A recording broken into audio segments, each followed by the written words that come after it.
Parte 1. Examinando la cultura pastoral. Capítulo 1. Encaminado hacia el desastre. Yo era un hombre iracundo. El problema era que yo no sabía que era un hombre iracundo. Yo pensaba que nadie tenía una perspectiva más precisa de mí que yo y yo simplemente no me veía como una persona iracunda. No pensaba que fuera perfecto y sí sabía que necesitaba a otros en mi vida, pero vivía como si no los necesitara. Luella, mi querida esposa, fue muy fiel durante un largo periodo de tiempo para hacerme ver mi ira. Lo hizo con una combinación de firmeza y gracia. Nunca me gritó, nunca me insultó y nunca me reprochó enfrente de nuestros hijos. Una y otra vez ella me hizo saber que mi ira no era ni justificada ni aceptable. Miro hacia el pasado y me maravilla el carácter que ella mostró durante esos días tan difíciles. Más tarde descubrí que Luella ya había estado preparando su plan de escape. No, ella no estaba planeando divorciarse de mí, ella solo sabía que el ciclo de la ira tenía que romperse para que nos pudiéramos reconciliar y vivir en la clase de relación que Dios había diseñado que fuera el matrimonio. Cuando Luella se me acercaba con otro ejemplo de esta ira, siempre hacía lo mismo. Me envolvía en mi manto de justicia, activaba a mi abogado interno y le recordaba una vez más qué estupendo esposo tenía. Repasaba mi bien ensayada lista, y bastante larga por cierto, de todas las cosas que hacía por ella, todas las formas en las que le hacía más fácil su vida. Soy un chico hogareño, no me importa hacer cosas en la casa. Me encanta cocinar. Así que tenía muchas cosas a las cuales podía señalar, que me aseguraban que no era el chico que ella estaba diciendo que yo era, y que yo esperaba que la convencieran de que ella también estaba equivocada. Pero Luella no se convencía. Parecía más y más convencida de que ella estaba bien y que el cambio tenía que llevarse a cabo. Yo solo quería que ella me dejara solo, pero no lo hacía y francamente eso me enojaba. Hoy me asustan, cuando las recuerdo, las maneras en las que era un hombre que se encaminaba al desastre. Estaba en camino a destruir mi matrimonio y mi ministerio y no tenía ni la menor idea. Existía una gran falta de conexión entre mi imagen privada y mi vida ministerial pública. El hombre irritable e impaciente en el hogar era un tipo muy diferente del pastor misericordioso y paciente que nuestra congregación veía en esos escenarios del ministerio público y la adoración, que eran donde me encontraban más. Cada vez estaba más cómodo con las cosas que debieron haberme obsesionado y convencido de pecado. Estaba bien con las cosas como estaban. Sentía poca necesidad del cambio. Simplemente no veía la esquizofrenia espiritual en la que se había convertido esa vida ministerial personal. Las cosas no se quedarían como estaban por la sencilla razón de que yo era y soy un hijo del Redentor incansable que no iba a abandonar la obra de sus manos hasta que esa obra estuviera completa. Poco sabía yo que Él sacaría a la luz mi corazón en un momento poderoso de esa gracia que libera. Estaba ciego y me estaba endureciendo poco a poco y estaba emprendiendo felizmente el trabajo de una iglesia local y una escuela cristiana que estaban creciendo. Al ser confrontado, en numerosas ocasiones le dije a Luella que yo pensaba que ella era solo una esposa descontenta, común y corriente. Le dije que oraría por ella. Esto la ayudó y la consoló. De hecho, hizo lo contrario, esto representó dos cosas para ella. La alertó a que tan ciego estaba yo y le recordó que ella no tenía ningún tipo de poder para cambiarme. El cambio que se necesitaba requería un acto de gracia. A Luella la confrontó el hecho de que ella nunca sería nada más que un instrumento en las poderosas manos de Dios. Pero Dios bendijo a Luella con la fe perseverante que necesitaba para seguir acercándose a mí, muchas veces en medio de momentos desalentadores. Lo que estoy por compartir a continuación es tanto humillante como vergonzoso.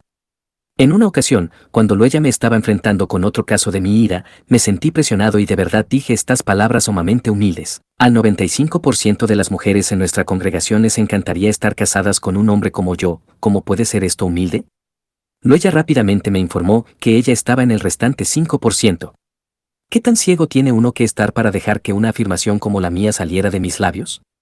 Dios estaba por deshacer y volver a construir el corazón y la vida de este hombre y yo no sabía que lo necesitaba y no tenía ni idea de que estaba por venir. Mi hermano Ted y yo habíamos estado un fin de semana en un entrenamiento para el ministerio e íbamos de regreso a casa. Nunca pensé que un solo viaje por la extensión noreste de la autopista de Quota a Pensilvania podría ser tan trascendental. Ted sugirió que tratáramos de poner en práctica en nuestras propias vidas lo que habíamos aprendido el fin de semana. Él dijo, ¿por qué no empiezas tú? Y después procedió a hacerme una serie de preguntas. Creo que voy a celebrar lo que sucedió después por 10 millones de años en la eternidad. A medida que Ted me hacía las preguntas, era como si Dios hubiera estado rasgando las cortinas y yo me estuviera viendo y oyendo con exactitud por primera vez. No hay forma en la que pueda exagerar el significado de la obra que el Espíritu Santo estaba haciendo en ese momento, en el coche, por medio de las preguntas de Ted. Cuando Dios abrió mis ojos en ese momento, inmediatamente me quebranté y me afligí. Lo que vi, por medio de las preguntas de Ted, estaba tan lejos del punto de vista que tenía de mí mismo, y que había llevado a todas partes durante tantos años, que era casi imposible creer que el hombre al que ahora estaba viendo y escuchando era realmente yo. Pero lo era. No podía creer lo que me vi haciendo y lo que me escuché diciendo mientras describía los escenarios en respuesta a las preguntas de Ted. Fue un momento de rescate divino, intencionado y poderoso, un momento más grande de lo que fui capaz de captar en la conmoción y emoción del momento. No sé si Ted sabía en ese momento qué tan grande era este momento. No podía esperar llegar a casa y hablar con Luella. Sabía que el discernimiento que se me estaba dando no era solo el resultado de que Dios estaba usando las preguntas de Ted, también era el resultado de la fidelidad amorosa, pero resuelta, de Luella durante todos esos años de fastidio. Soy un hombre con un vivaz sentido del humor y muchas veces entro a la casa de manera ocurrente, pero no esta noche. Estaba en las angustias de la convicción que altera la vida y transforma el corazón. Por la forma en que yo me veía, creo que Luella supo enseguida que algo estaba pasando. Le pedí que si nos podíamos sentar y platicar aunque ya fuera tarde. Cuando nos sentamos dije, sé que por un largo tiempo has estado tratando de lograr que vea mi ira y yo no he estado dispuesto a hacerlo. Siempre te he rechazado, pero honestamente puedo decir, por primera vez, que estoy listo para escucharte. Quiero escuchar lo que tienes que decir. Nunca voy a olvidar lo que sucedió después. Luella comenzó a llorar, me dijo que me amaba y después habló durante 2 horas. Fue en esas 2 horas que Dios comenzó el proceso de destruir por completo mi corazón y volver a construirlo. La palabra más importante de la oración anterior es proceso. No me golpeó un rayo, no me convertí de manera instantánea en un hombre no iracundo. Pero ahora era un hombre con ojos y oídos y tenía el corazón abierto. Los siguientes meses fueron increíblemente dolorosos. Parecía que mi ira estaba visible a donde quiera que veía. A veces parecía que el dolor era demasiado para poder soportarlo. Ese dolor era el dolor de la gracia. Dios estaba haciendo que la ira que había negado y protegido fuera como vómito en mi boca. Dios estaba obrando para asegurarse que nunca más volviera a regresar. Estaba en medio de una cirugía espiritual. Verás, el dolor no era una señal de que Dios me hubiera retirado su amor y su gracia. No, lo contrario era lo cierto. El dolor era una clara señal de que Dios me estaba prodigando su amor y su gracia. Por lo que tanto había orado, lo estaba obteniendo en esta prueba para convencerme de pecado, la salvación, santificación, de mi alma. Nunca voy a olvidar un momento en particular que se llevó a cabo meses después de esa noche de convicción y liberación. Estaba bajando las escaleras para ir a nuestra sala y vi a Luella que estaba sentada dándome la espalda. Y cuando la vi, me golpeó el hecho de que no podía recordar la última vez que había sentido esa horrible ira hacia ella. Ahora, aquí quiero ser franco. No estoy diciendo que había llegado a un punto tal en mi santificación en el que me fuera imposible experimentar un instante de impaciencia o rabia, pero esa ira antigua que había dominado mi vida se había ido. Alabado sea Dios. Caminé detrás de Luella y puse mis manos en sus hombros y ella echó su cabeza para atrás, me miró y yo le dije, sabes, ya no estoy enojado contigo.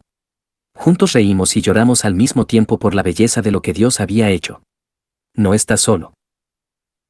Me gustaría poder decir que mi experiencia pastoral es única, pero he llegado a aprender en mis viajes ministeriales a cientos de iglesias alrededor del mundo que, tristemente, no es así. Por supuesto que los detalles son únicos, pero la misma falta de conexión entre la imagen pastoral pública y el hombre que está a solas está ahí en las vidas de muchos, muchos pastores. He escuchado tantas historias que contienen tantas confesiones, que me he llevado conmigo el dolor y la preocupación por el estado en el que se encuentra la cultura pastoral en nuestra generación.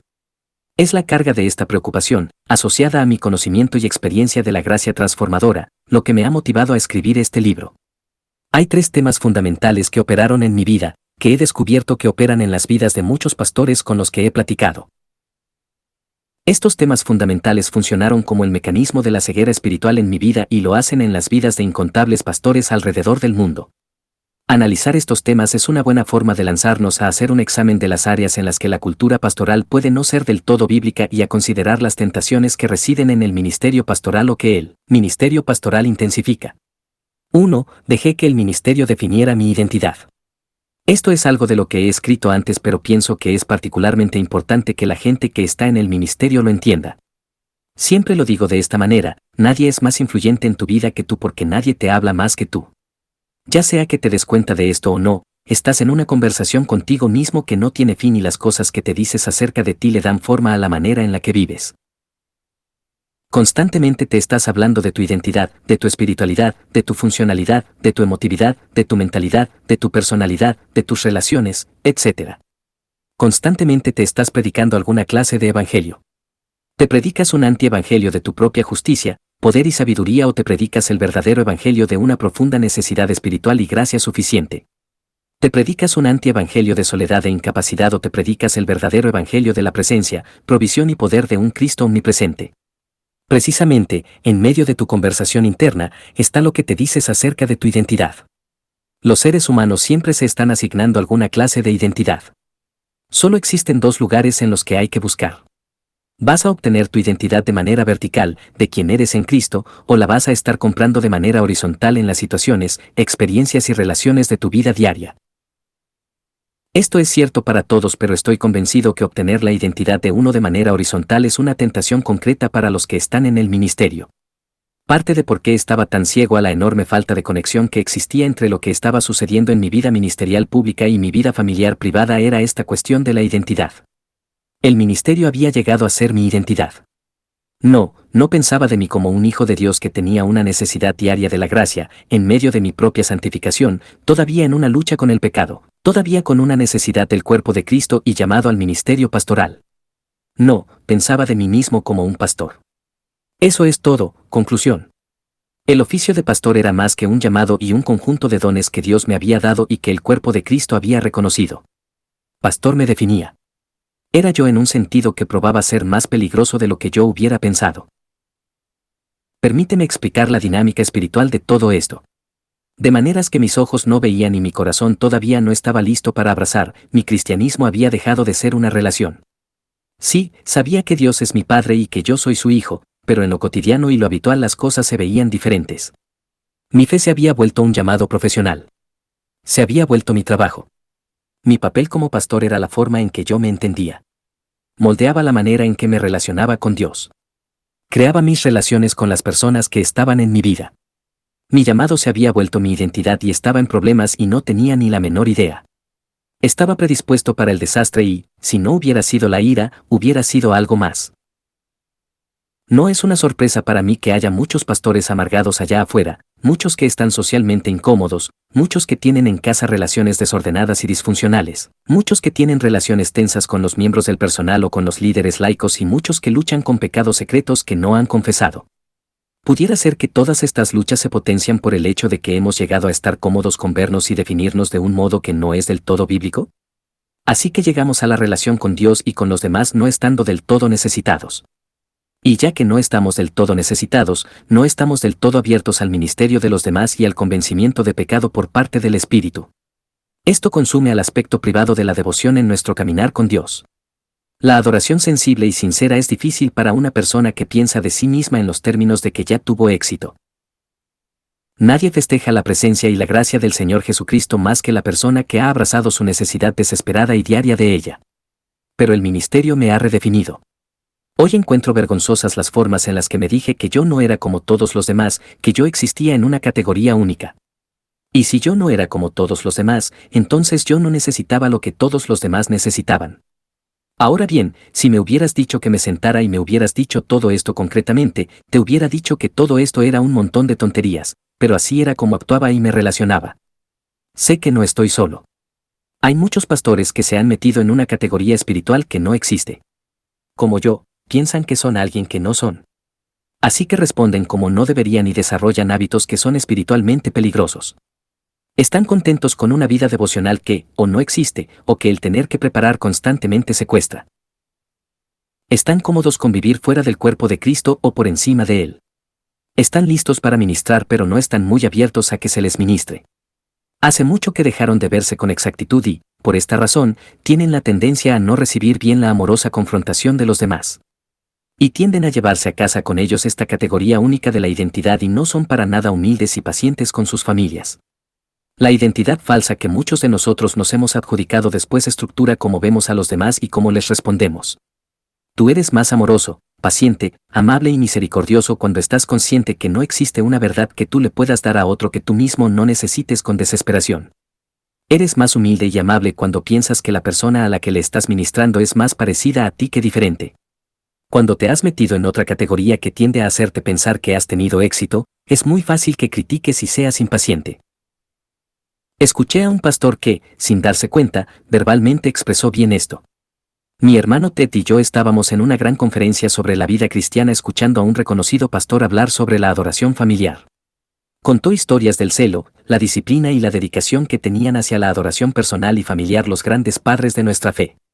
Detalló con extensas descripciones cómo eran sus devociones privadas y familiares. Creo que todos sentimos que todo esto era muy condenatorio y desalentador. Sentí el peso de la carga de la multitud mientras escuchaban. Yo me estaba diciendo, consuélanos con la gracia, pero la gracia nunca llegó. De camino al hotel, Ted y yo nos fuimos con el conferencista y otro pastor que era nuestro conductor. Nuestro pastor conductor había claramente sentido él mismo la carga y le hizo al conferencista una pregunta brillante.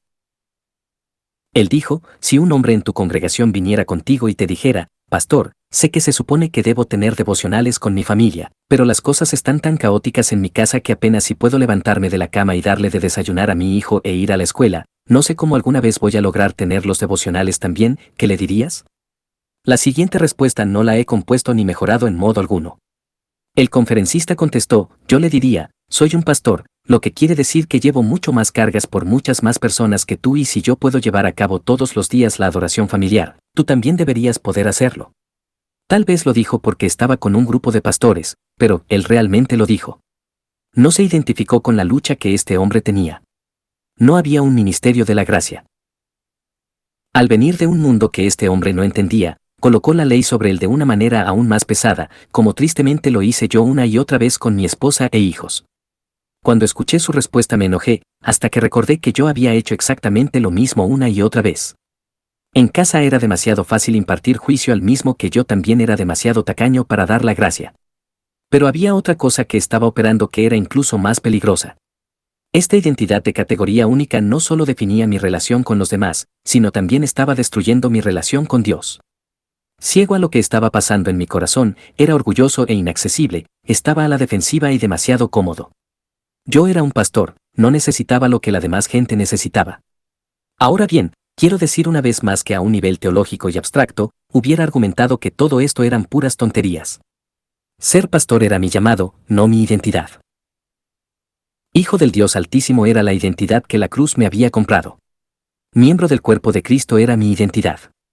Hombre en medio de su propia santificación era mi identidad. Pecador y todavía necesitado de la gracia que salva, transforma, capacita y libera era mi identidad. No me di cuenta que buscaba de forma horizontal lo que ya se me había dado en Cristo y que esto estaba produciendo una cosecha de un fruto malo en mi corazón, en mi ministerio y en mis relaciones. Dejé que mi ministerio se convirtiera en algo que nunca debió haber sido, mi identidad, acudí a Él para que me diera lo que nunca podría darme, mi sentimiento interior de bienestar. 2. Dejé que la enseñanza bíblica y el conocimiento teológico definieran mi madurez. Esto no está desligado de lo anterior, pero es suficiente para crear una categoría diferente que requiere su propia atención. En el ministerio es bastante fácil ceder a una redefinición sutil pero importante de lo que la madurez espiritual es y hace. Esta definición tiene sus raíces en cómo pensamos acerca de lo que es el pecado y lo que el pecado hace. Creo que muchos pastores llevan a sus ministerios pastorales una definición falsa de la madurez, que es el resultado de la culturización académica que tiende a llevarse a cabo en el seminario. Permíteme explicarlo. Ya que el seminario tiene la tendencia a reducir la fe a un rígido sistema de preceptos y reglas o, lo que es lo mismo, a academizar la fe, haciéndola un mundo de ideas que tiene que ser dominado. Voy a escribir sobre esto con todo detalle más adelante en este libro. A los estudiantes les es demasiado fácil apoyar incondicionalmente la creencia de que la madurez bíblica se trata de la precisión del conocimiento teológico y de la entereza de su enseñanza bíblica. Por esta razón los graduados del seminario, que son expertos en la Biblia y en la teología, tienen la tendencia a pensar que son maduros. Pero debe decirse que la madurez no es solo algo que haces con tu mente, aunque este es un elemento importante de la madurez espiritual. No, la madurez se trata de cómo vives tu vida. Es posible ser teológicamente astuto y ser muy inmaduro.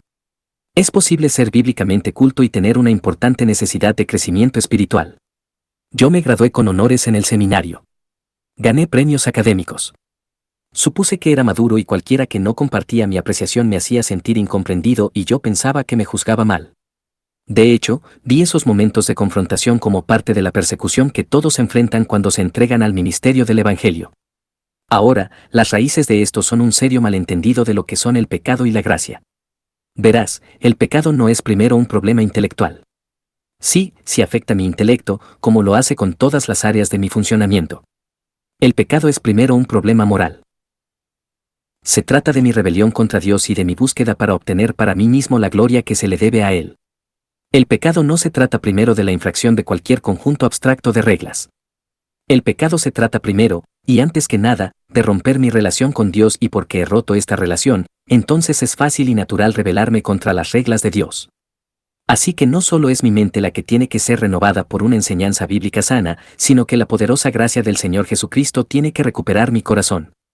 La recuperación de mi corazón es tanto un evento, justificación, como un proceso, santificación.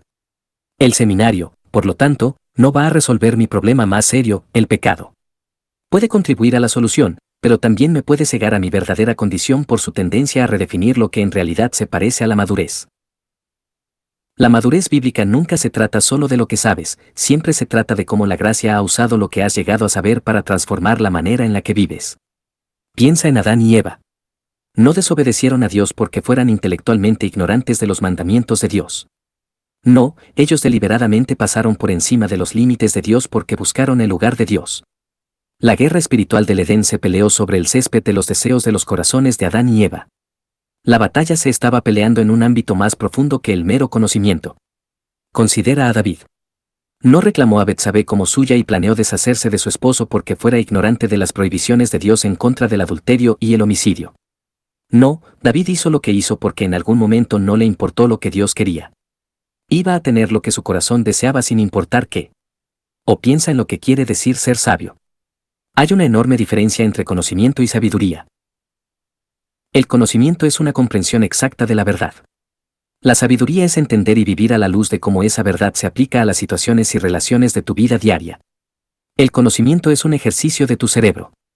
La sabiduría es el compromiso de tu corazón que conduce a la transformación de tu vida. Aunque yo no lo sabía, había entrado al ministerio pastoral con una visión no bíblica de la madurez bíblica. Ahora me asusto por la forma en que pensé que había tenido éxito. Yo mismo me veía mucho más maduro de lo que realmente era. Así que cuando ella me confrontaba amorosa y fielmente, y yo solo estaba a la defensiva, por definición pensaba que ella estaba equivocada. Y cada vez me convencía más que ella era la que tenía el problema. Así que yo no me veía como necesitado y no estaba abierto a la corrección y usaba mi conocimiento bíblico y teológico para defenderme. Era un desastre y no tenía ni idea. 3. Confundí el éxito del ministerio con el respaldo que Dios le daba a mi estilo de vida. El ministerio pastoral era emocionante en muchos sentidos. La iglesia estaba creciendo numéricamente y parecía que la gente estaba creciendo espiritualmente. Parecía que más y más personas se estaban comprometiendo con esta vibrante congregación espiritual y vimos que en las vidas de las personas se estaban llevando a cabo batallas en el corazón. Fundamos una escuela cristiana que estaba creciendo y que estaba aumentando en reputación e influencia. Estábamos comenzando a identificar y a discipular a los líderes. No todo era color de rosa, y hubo momentos que fueron dolorosos y muy agotadores, pero comencé mis días con un profundo sentimiento de privilegio de que Dios me había llamado a hacer lo que Él me había llamado a hacer. Estaba guiando a una congregación de fe y Dios estaba bendiciendo nuestros esfuerzos. Pero tomé estas bendiciones de la manera equivocada. Sin saber que lo estaba haciendo, tomé la fidelidad de Dios hacia mí, hacia su pueblo, hacia la obra de su reino, hacia su plan de redención y hacia su iglesia como un respaldo para mí. Era una perspectiva de mi ministerio que decía: soy uno de los chicos buenos y Dios está detrás de mí todo el tiempo, pero lo más importante era la perspectiva de mí mismo. De hecho, le decía a Luella, y esto es vergonzoso pero importante de admitir, si soy un chico tan malo, ¿por qué Dios está bendiciendo todo en lo que pongo mis manos? Dios actuaba como Él no era porque estaba respaldando mi manera de vivir, pero por su celo, por su propia gloria y por su fidelidad a sus promesas de gracia para su pueblo. Y Dios tiene la autoridad y el poder para usar cualquier instrumento que Él escoja, de la manera que Él prefiera usarlo. El éxito de un ministerio siempre es más un cuadro de quién es Dios que una declaración sobre quiénes son las personas que Él está usando para su propósito. Todo lo tenía mal. Tomé el crédito que no merecía por lo que no podía hacer, hice que se tratara de mí, así que no me veía como un hombre que se encaminaba al desastre y con una profunda necesidad de la gracia de Dios que libera. Era un hombre que necesitaba la gracia que libera y, por medio de la fidelidad de Luella y las preguntas quirúrgicas de Ted, Dios hizo exactamente eso. ¿Y tú? ¿Cómo te ves? ¿Cuáles son las cosas que con regularidad te dices acerca de ti? ¿Hay señales sutiles en tu vida de que veas que eres diferente de las personas a las que les estás ministrando? ¿Te ves como un ministro de la gracia que necesita la misma gracia? ¿Has llegado a estar cómodo con las discontinuidades entre el evangelio que predicas y la manera en que vives? ¿Existen faltas de armonía entre tu imagen ministerial pública y los detalles de tu vida privada? ¿Promueves en tu iglesia un nivel de gozo común que tú mismo no te das? ¿Caes en creer que nadie tiene una visión más exacta de ti que la que tú tienes? ¿Usas tu conocimiento o tu experiencia para mantener a raya la confrontación?